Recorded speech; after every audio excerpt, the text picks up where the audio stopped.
So hi guys, welcome back to my YouTube channel again. So guys, in this video we will see how to set up and install DBT in your Visual Studio Code. So guys, for this first of all you simply go the Google and simply search DBT.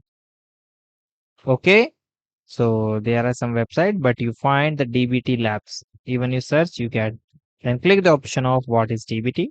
After that, the modern standard for the data transform, DBT turns the data work into the shared scalable practice by bringing the best software engineering to analytical workflow. After that, guys, here you see the option of try DBT free.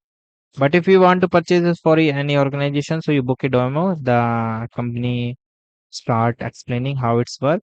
Then you simply go for DBT Visual Studio Code extension. Install the DBT extension for the VS Code Marketplace and get.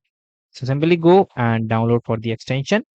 After that, guys, here you see the option of install DBT Labs. So click the option of installation. Now it asks you to open the Visual Studio Code. So click it and open it. Okay. Now it will take few seconds to load your DBT. Now, guys, here you see DBT LLB, and around more than 1 lakh downloads and with 4 star. So click the option of install. So here you see the official DBT VS extension code bring all the speed and the power of the DBT Fusion engine to your local system. So here you see that your DBT is installed. Now how do you use it? Simply go to your profile files. Okay, and guys, here you see at the top right corner the last option is DBT. When you click it, so you get it.